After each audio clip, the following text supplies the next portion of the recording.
All right, welcome everyone. My name is Todd. I am the CEO and co-founder of AdHawk. I'm joined here with Mark, here at AdHawk, and Liz, an account manager from Google. Today, we're going to be going over a couple things.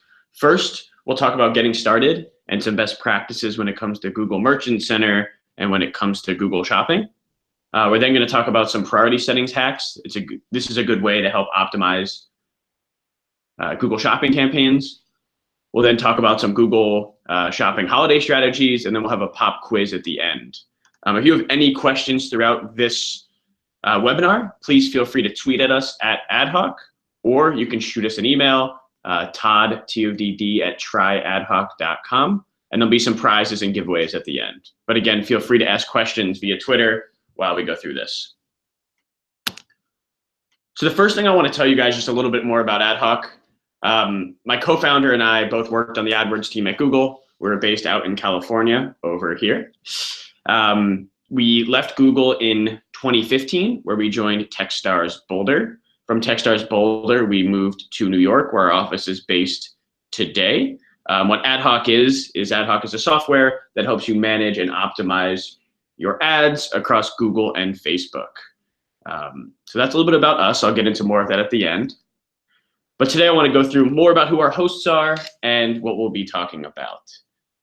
So like I said, my name is Todd. I'm the co-founder and CEO at AdHawk. Liz, do you want to say hello? Give us a second about yourself. Yeah, hello everyone. My name is Liz Olinger. I'm an account manager with Google, working closely with AdHawk here to make sure that they're helping get their customers the best return on investment possible out of AdWords. And Mark?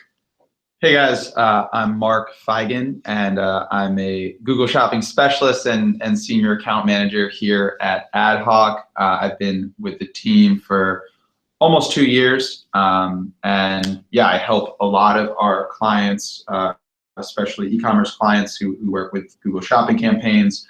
I work with a lot of them to help them optimize those campaigns and get the best return on investment possible there. Cool, and we also have our little HawkBot will be joining us. You'll see the HawkBot jump into some of these slides, just adding in some extra tips and some things that our algorithm likes to look at. So to kick things off, we want to start by sharing some of our findings from last year's holiday season. The holidays are an important time for e-commerce businesses, and now more than ever, digital is where consumers are making decisions.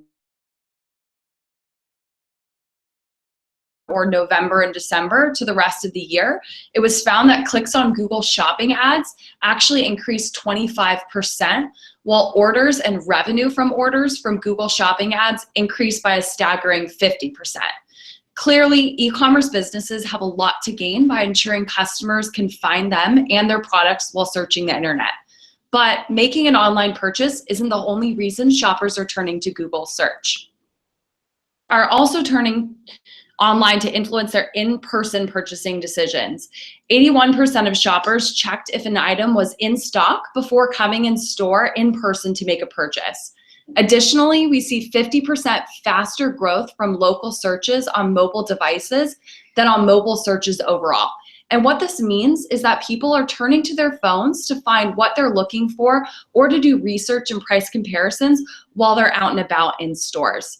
And lastly, we actually see that consumers who click on Google search ad prior to coming in store to make a purchase spend 10% more on average. It's clear that for e-commerce and storefront businesses, the holidays are a crucially important time to be in front of customers when they're looking to make a purchase. So where do we start? If you're an e-commerce business and want to allow shoppers to quickly and easily find and purchase your products on Google, you'll first need to start with a Merchant Center account.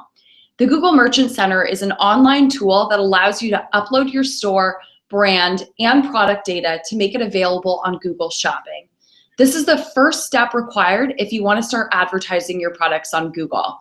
For more information on how to set up your Merchant Center, you can check out the e-commerce Google Shopping Guide on the AdHawk blog to learn a little bit more.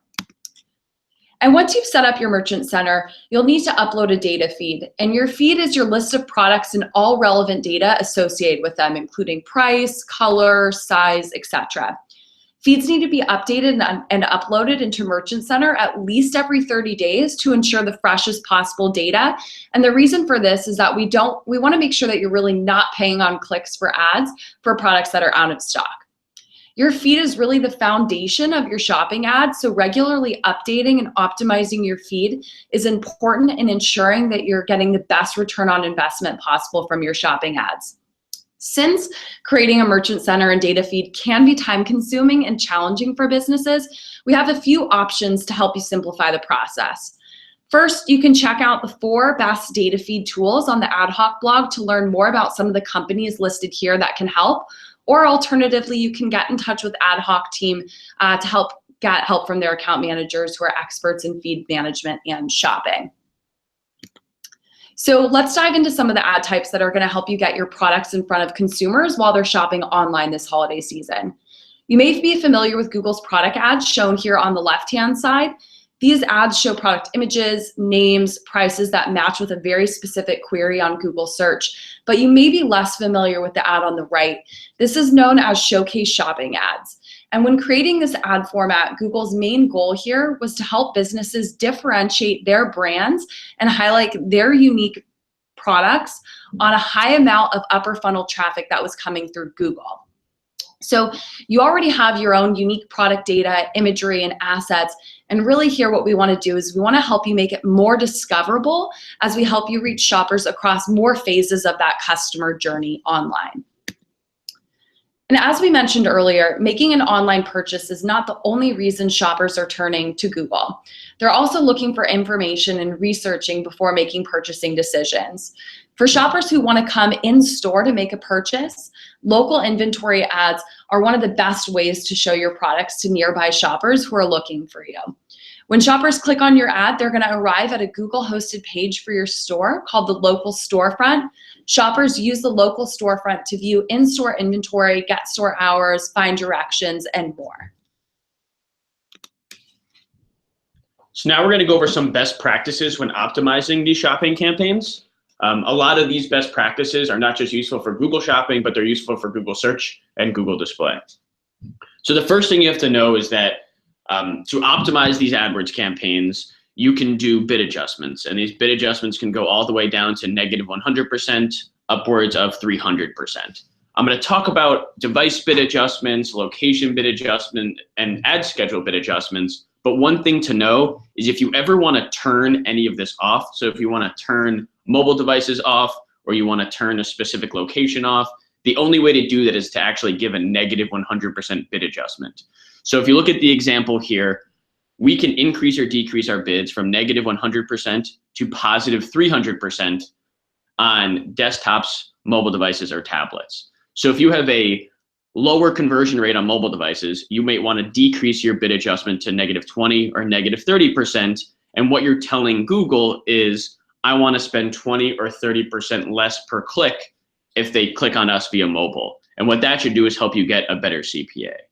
On the other hand, if you're doing really well on desktop, you might want to say, hey, Google, increase our bids by 100% or 150% if they're searching for us by desktop. And that's kind of how you use bid adjustments. You'll see that same type of example with locations. So you can make a bid adjustment based on a radius. So if you say, I want to target Toronto, but I want to make a bid adjustment around Toronto, you could do that. Again, upwards of 300 or downwards of negative 100. You can also target by income levels. So if you want to target people who are in the top 10% of income, you could increase your bids by a certain percentage or decrease them. One hack that we like to do is if you're selling a very expensive product, you can actually add the lower 50% of income to your targeting and then give them a negative 100% bid adjustment or maybe a negative 90% bid adjustment. What that'll do is it'll only doing that to then kind of take them away. And that's the only real way to take away that audience. The next thing that we can make bid adjustments on are central commercial areas, universities, or airports. So let's say you are a taxi service, for instance, you might want to increase your bid adjustments around airports. Let's say you're a online bookstore that wants to sell more to college students, you can increase your bids around universities. So you can mix and match how you use all of this stuff. Again, this can be done not just with Google Shopping, but also Google Search and Google Display. The last thing that you can make bid adjustments for is day of the week. So you can actually do this by day of the week, hour of the day. What our algorithm likes to look at is actually grouping some of the hours of the day. So breakfast time, lunchtime, dinner time, and evening time. We find that CPAs differ in those large chunks. Another good way you want to use ad scheduling is to make it so your ads don't show up at 2, 3, 4, 5 in the morning when people are mostly searching and not necessarily converting. But again, use bid adjustments here, bid up or down on certain days of the week, certain hours of the day. All depends on the data in your account and your type of business. Another type of bid adjustment you can make is based on gender and age. So you can do a negative 100 or a positive 300 bid adjustment or anywhere in between on males, females, or unknown gender, and then also ages from 18 to 65 and over. You might find that a lot of this data is unknown. What that means is the customer isn't logged into Google with their profile. So Google's collecting this data because they're logged into Chrome and it knows their age or gender from their login in Chrome. So if you see a lot of unknown data, that just means that your customers generally are not logged into their browser.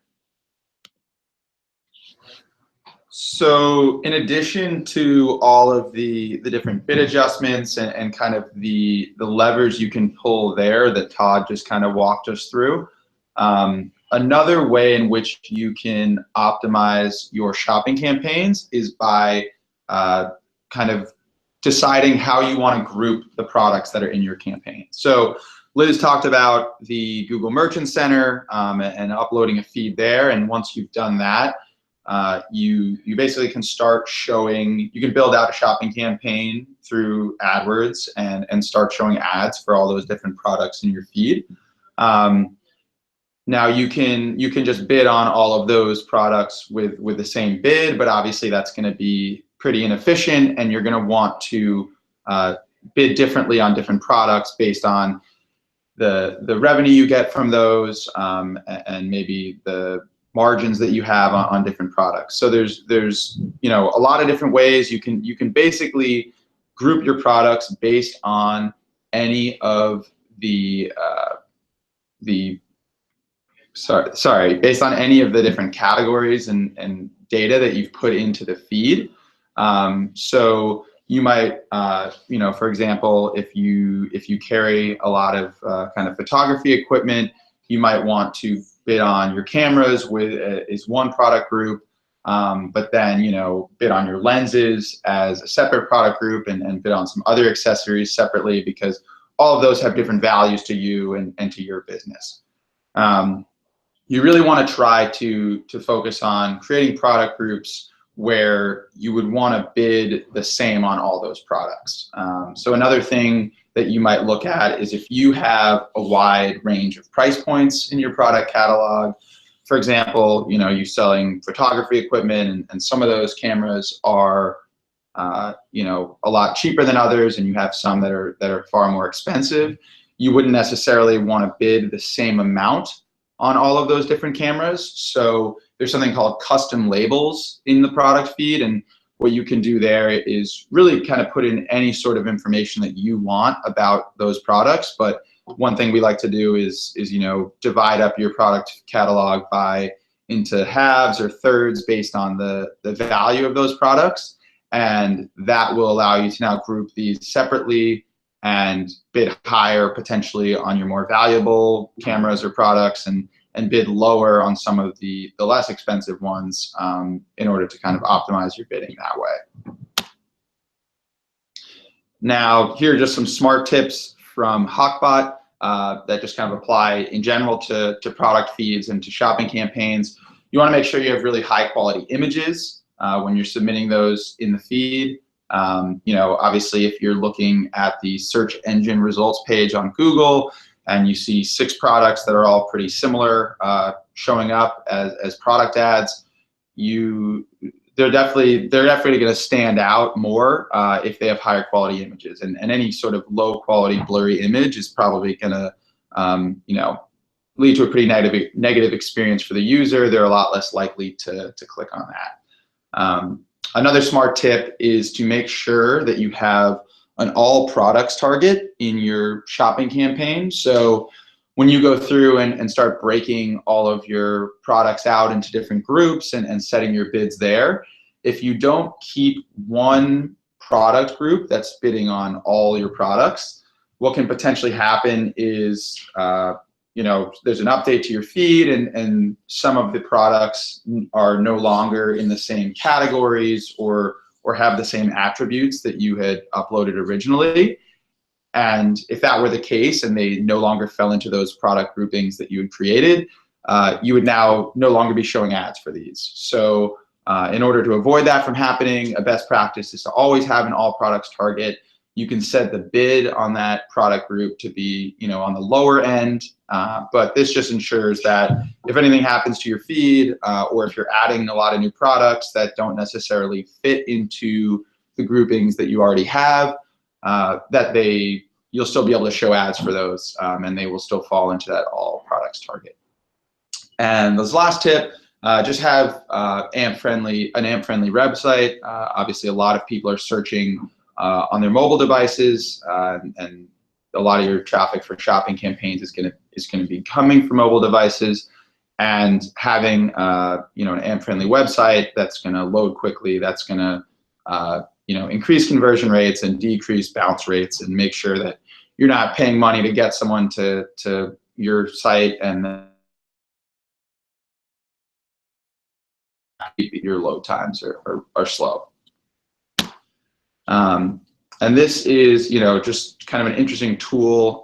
You can use Google's shopping insights and look for specific products and specific searches and see, where's the greatest opportunity for this, for these different things in the US. So if you're launching a shopping campaign and kind of going back to the location bid adjustments that Todd was talking about a little while ago, this could help give you a little insight as to, what some initial places you would want to target would be, and maybe some areas that you want to add a positive bid adjustment to make sure that you're showing there and taking advantage of the opportunity. So another kind of cool tool that Google has is this top rising products report. It can be used to kind of, see what are some other new products that are in the same category of what you're selling that you may want to, be on the lookout for. It might give you ideas of things you want to add to your catalog and to your store. It's also just an interesting report to look at, and there's some cool stuff in there. If you're looking for a gift for friends or family, or maybe a coworker, and you can see that the Frozen soundtrack, that's actually Todd's favorite, so I'm sure he'll be getting at least one of those this holiday season. So now we're going to get into kind of a more advanced strategy that you can take with shopping campaigns. One of the great things, of many great things about shopping campaigns, and kind of one of the advantages with that campaign type, is that a user, when they're searching and seeing those ads, they're getting a lot of information about the products before they're actually clicking and going to your site. So in a sense, you're really pre-qualifying that traffic a lot, and you're making sure that anyone who's going to click on that, they see what your product looks like through the image.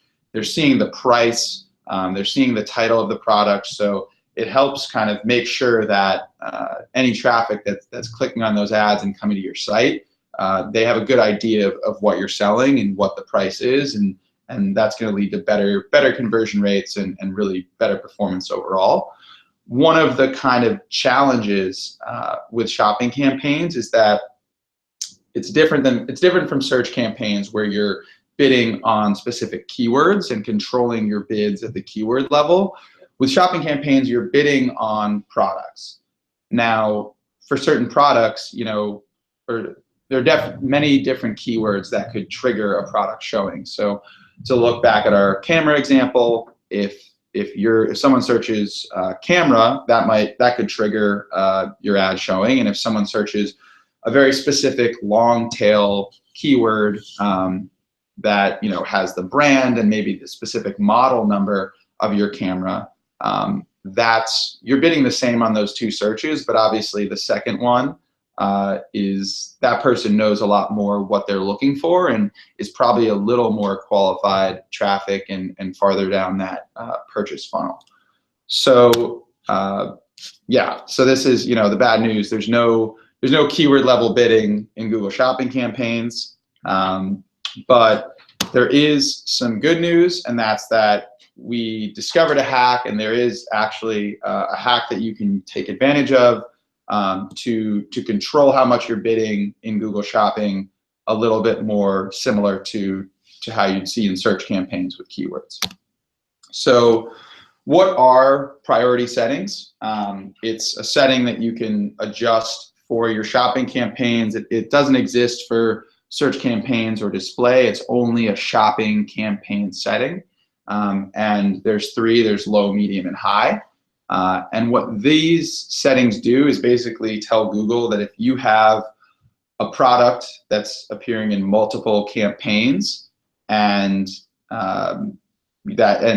when there's an ad auction and someone's searching, the campaign that you have with that product that has the highest priority is going to enter that auction and show. So even if you're bidding higher on that same product in a lower priority campaign, Google is going to match you to that high priority campaign first.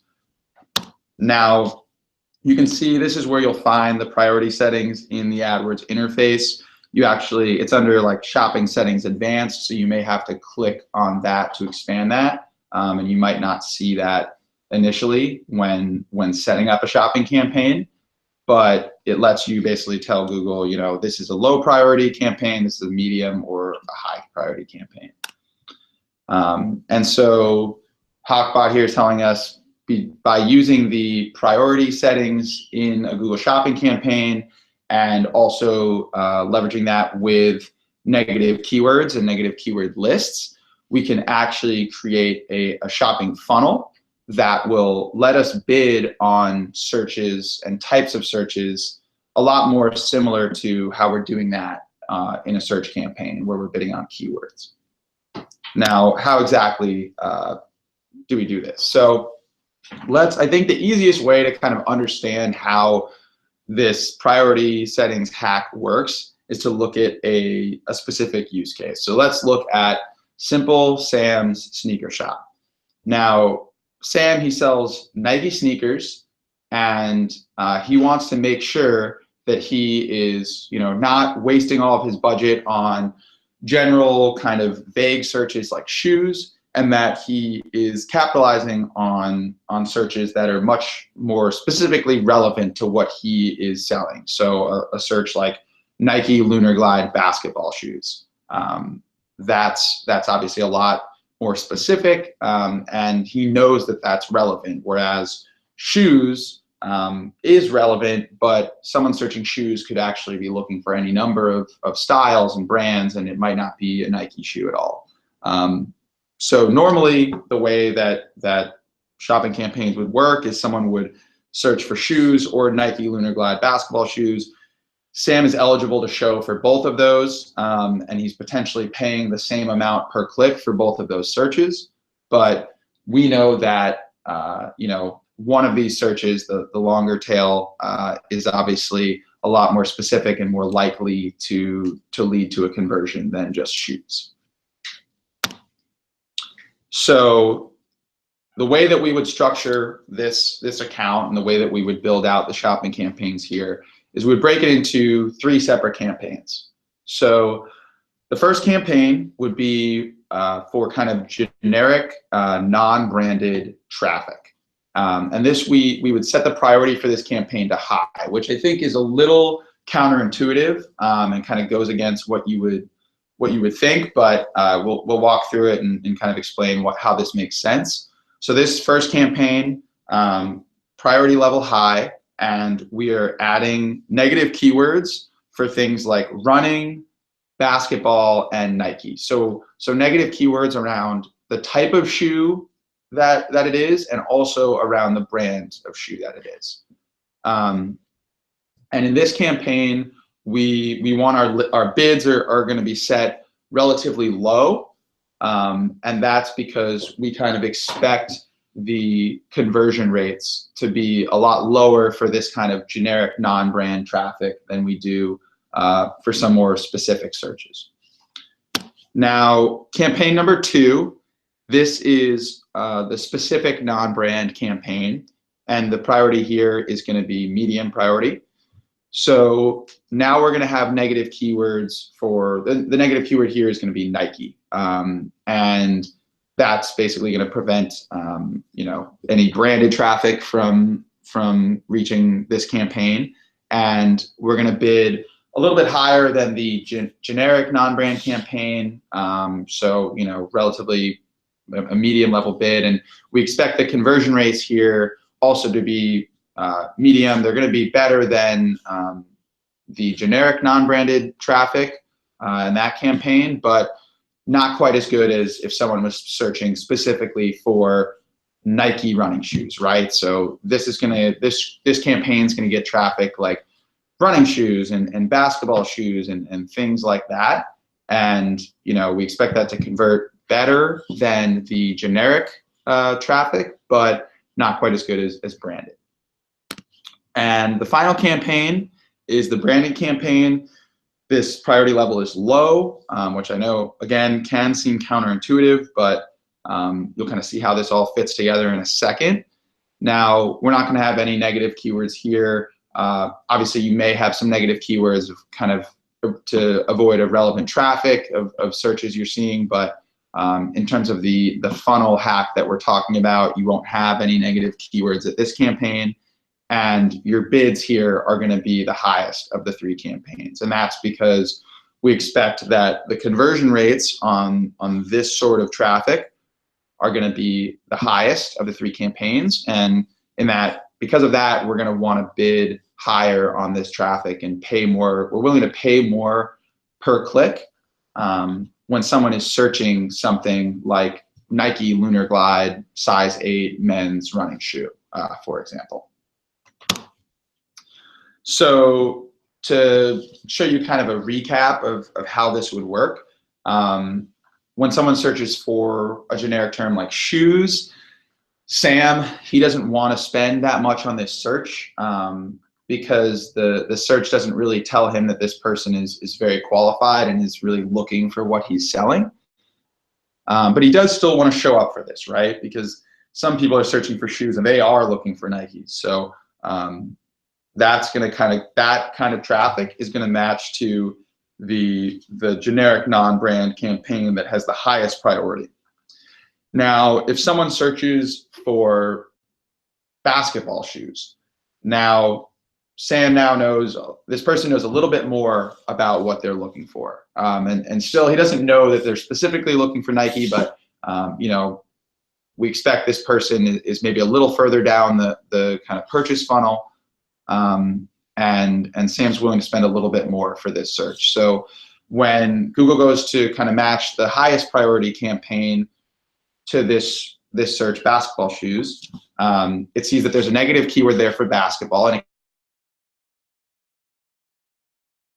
highest priority campaign, which is this medium campaign, and it sees there's no keyword blocking that search, and it's going to match there. And Google is now going to take your bid for that campaign. Now, when someone searches for Nike Lunar Glides, this again is kind of the highest quality lead that Sam's going to see, and he knows this is his best-selling product.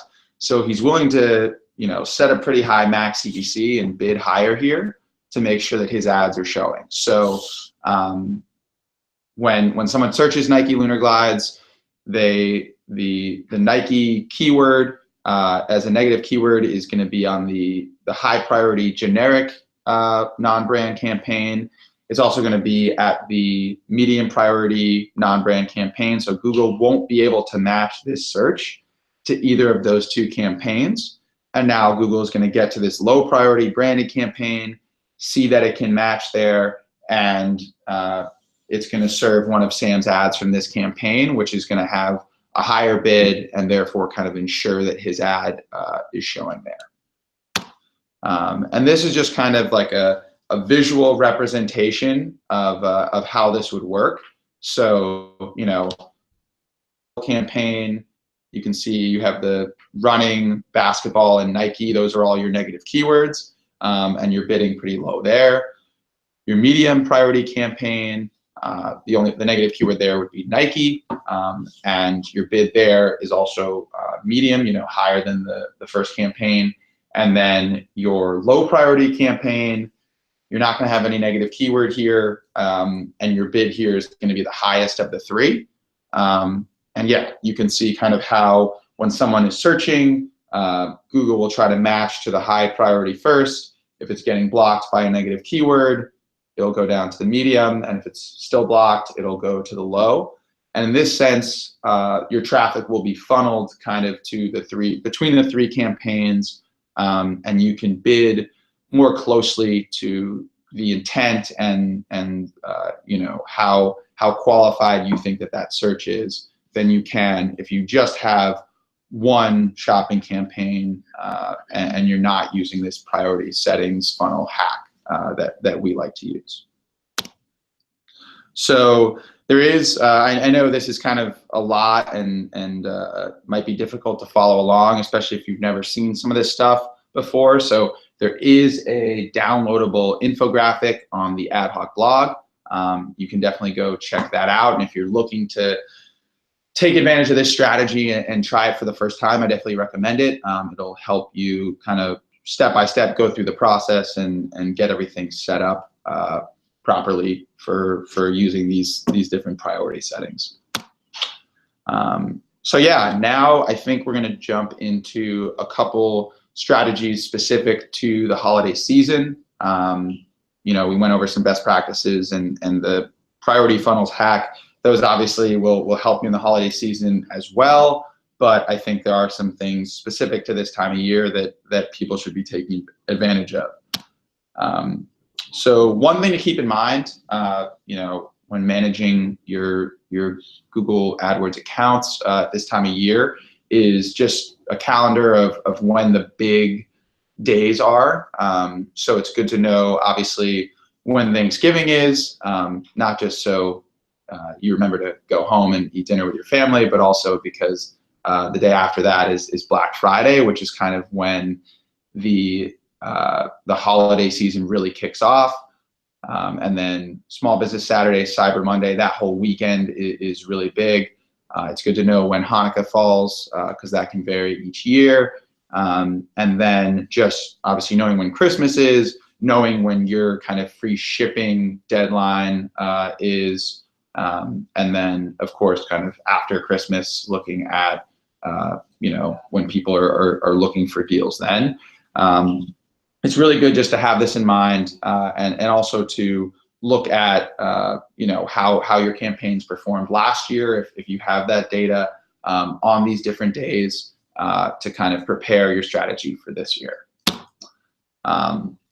Another thing around the holidays is to definitely kind of know who your super customers are and take advantage of them with remarketing lists. So your super customers are the 10% of your customers, of your buyers, who account for 30+% of your revenue.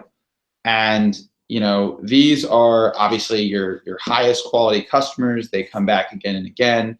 And we want to make sure that when these customers are searching online that we're getting in front of them. So, you know, using RLSA audiences and applying those to your search campaigns, but obviously also your shopping campaigns, and then adding bid modifiers and bidding up on people who've purchased in the past, people who, you know, have been to your site and added a product to their cart.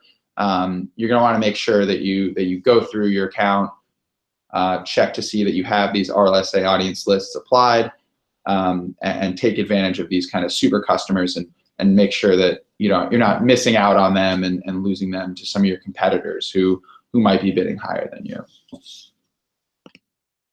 Another kind of great tool that you can take advantage of, especially around the holidays, is the Merchant Center promotions.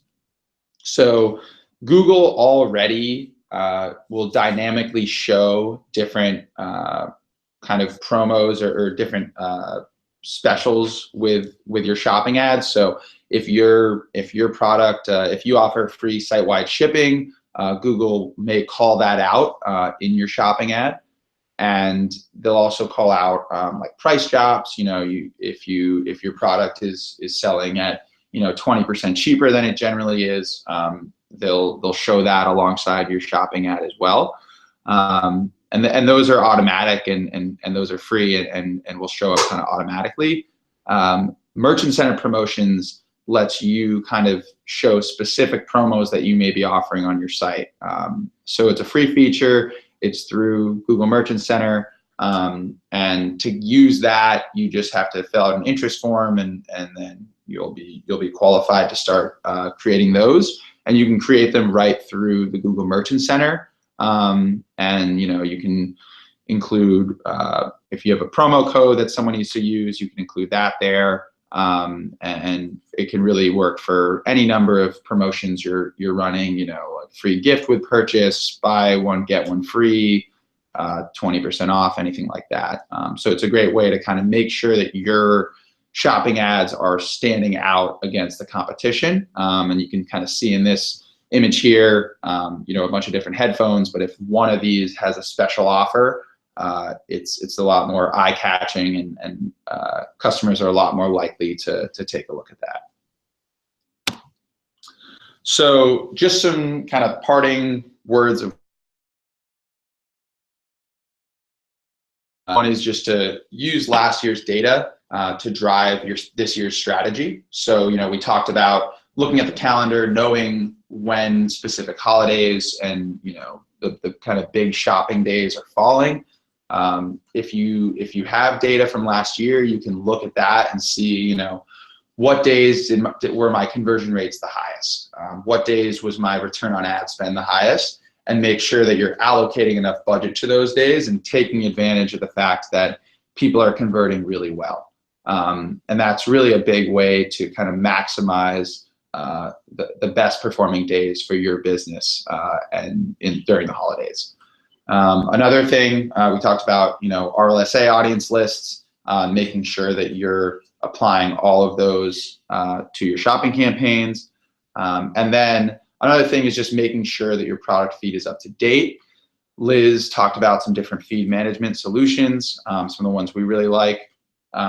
It's just, especially around the holidays when you're more likely to be selling out of something, if you have a really good sale on that product, you're going to want to make sure that you're updating your product feed and uploading that to the Merchant Center, because if you're not, you're potentially showing ads for something that you no longer have in stock, and you're wasting that ad spend because you could be allocating that somewhere else.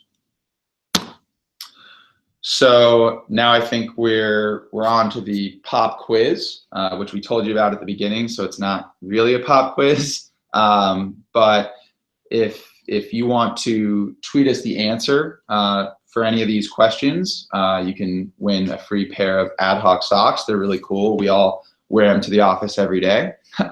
So if you want to tweet at AdHawk, yeah, you can win a free pair of socks. Yeah, so then finally, we did get some questions from the audience, a couple that I want to answer. The first one being from Kurt Casali on Twitter, who asked, what other campaigns should I be using for my e-commerce store outside of Google Shopping campaigns? So some other campaigns that you can be using, one of them are dynamic search ads. You can think of dynamic search ads like Google Shopping campaigns, but for text. So if you have a store of thousands of SKUs and hundreds of products, you don't want to be creating a new ad group and a new search campaign for them. What dynamic search ads allow you to do is it'll actually crawl your website and dynamically come up with keywords, and will dynamically come up with most of the ad copy for you. That way, if you're taking things on and off your site frequently, dynamic search ads will kind of keep up with that, so that you don't have to be continuously pausing ad groups, pausing keywords, so on and so forth. I'd also recommend using dynamic remarketing. So what dynamic remarketing is if you click on a product and you don't buy that product and that product follows you around the internet, that's dynamic remarketing. It's a little bit different than regular remarketing, because regular remarketing would be a static image, whereas dynamic remarketing is hooked up to the Google Merchant Center and is attached right to the specific product that the customer clicked on. So those are two things I would definitely do. Obviously, you could build a search campaign, you could build a Gmail ads campaign, but the two biggest ones I would say are dynamic remarketing and dynamic search ads. So I think that's it. That's all the questions we had. Again, if you have other questions, tweet at us at AdHawk. You could also email mark@tryadhawk.com or todd@tryadhawk.com, and we're happy to answer any more questions. Thanks so much for being here, and reach out.